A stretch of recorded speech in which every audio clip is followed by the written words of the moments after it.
This is 7 National News, and in our top story, the UAE Vice President, Prime Minister and ruler of Dubai, His Highness Sheikh Mohammed bin Rashid Al Maktoum, received Britain's Chancellor of the Exchequer, George Osborne, at Zabil Palace on Wednesday. Sheikh Mohammed discussed with his guest a number of financial, economic and political issues of common interest, highlighting strong ties between the two countries. Osborne conveyed to Sheikh Mohammed greetings from the British Prime Minister David Cameron. During the discussion, Sheikh Mohammed reiterated the UAE's commitment to support security and stability in the region. The meeting was attended by Dubai Deputy Ruler Sheikh Maktoum bin Mohammed bin Rashid Al Maktoum and Chairman of Dubai Civil Aviation and Chief Executive of Emirates Group, Sheikh Ahmed bin Saeed Al Maktoum, as well as a number of UAE state officials, in addition to the British Ambassador to the UAE, Dominic Jeremy, and the British Consul General in Dubai, Guy Warrington. The UAE Ministry of Labour and India's Ministry of Overseas Indian Affairs have signed a protocol to streamline the admission of Indian contract workers by way of an electronic contract registration and validation system. The new system heralds a joint endeavour by the UAE and India and is a milestone in the efforts to upgrade rules and procedures governing contract employment of Indian nationals in the UAE. The protocol mandates the informed consent and approval by the worker, the employer and the Indian competent authorities of the full terms of the work contract prior to the worker's deployment to the UAE. The contract terms are in turn captured in the contract document that is eventually signed by the worker and employer in the UAE and then registered with the Ministry of Labour. In particular, the new system ensures the full transparency of the contracting process by mandating that the prospective worker be duly informed by Indian government accredited recruitment agencies of the terms of the contract offer, including the scope of remuneration and employment conditions, as well as benefits, prior to deploying to the UAE. The UAE Ambassador to Kenya, Abdul Razak Mohammed Hadi, has stressed that the next phase of relations between the UAE and the Republic of Kenya will witness remarkable growth in the fields of economy, trade, tourism and politics. He told Emirates news agency WAM on the eve of opening of the first direct flight of Etihad Airways between Abu Dhabi and the Kenyan capital, Nairobi, stating that the relations of the two countries will witness a great development in the near future, thanks to the keenness of the leaderships of the two friendly countries to enhance economic and investment cooperation.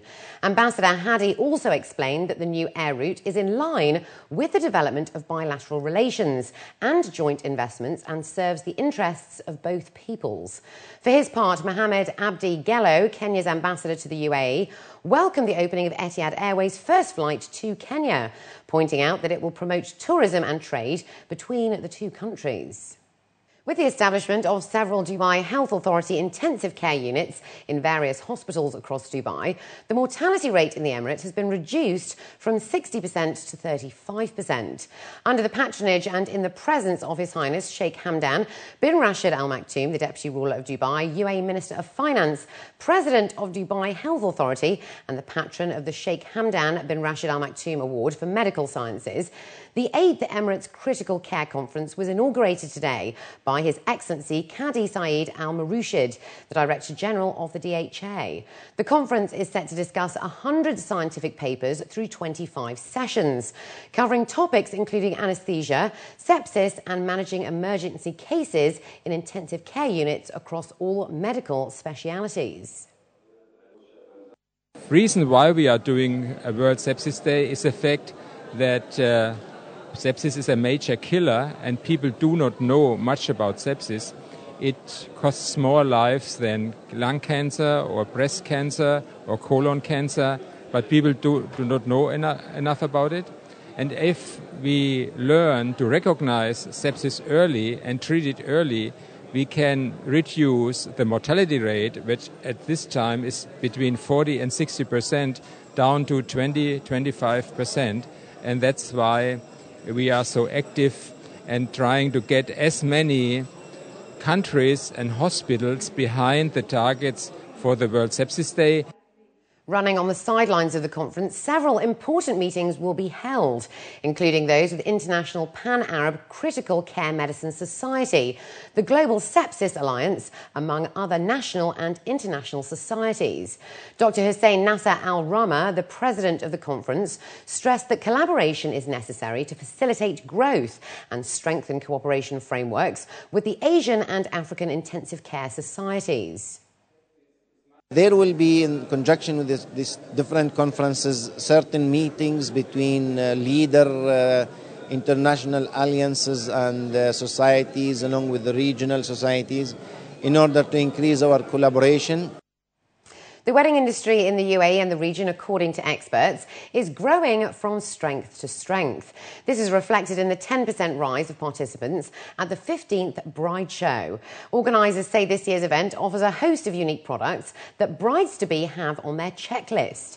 The largest wedding event in the Middle East showcases a wide range of luxurious bridal gowns, exquisite jewellery pieces, sparkling crystals, fairy tale-themed setups, shiny dining ware, as well as bedroom arrangements and accessories.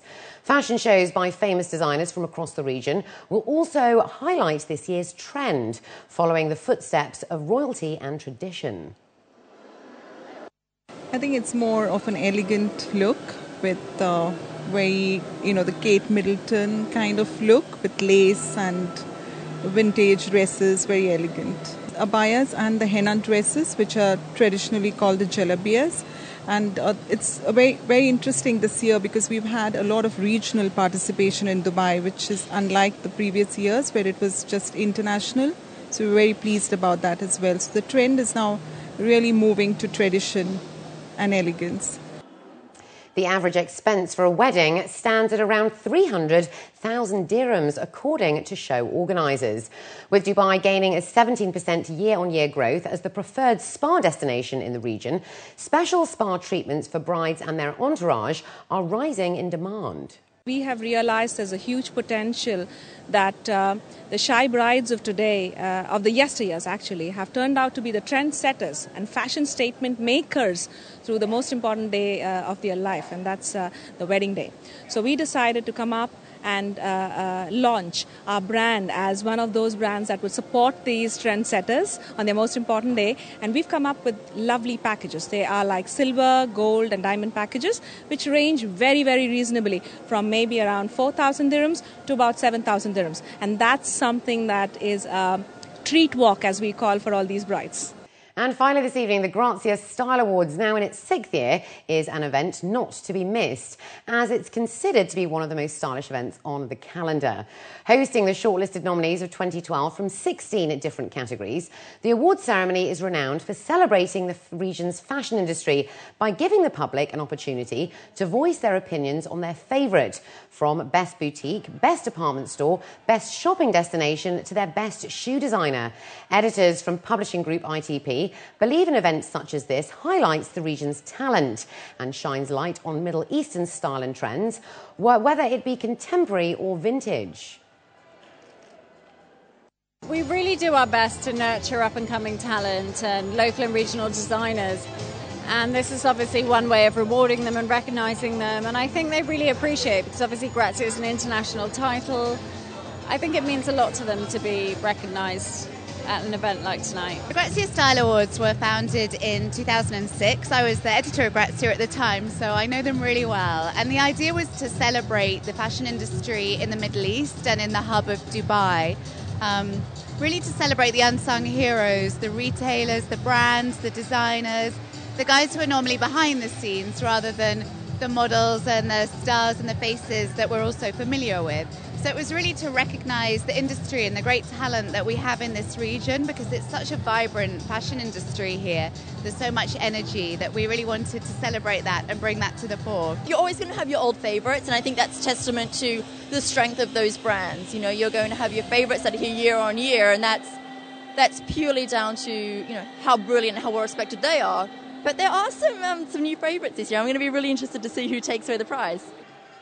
As the fashion industry is highly competitive, nominees expressed that it took hard work and determination to get where they are today. Alanud Badir, the winner of the Best Local Designer category, expressed that by seeing consumers wear her Lady Fazaza creations is a reward in itself.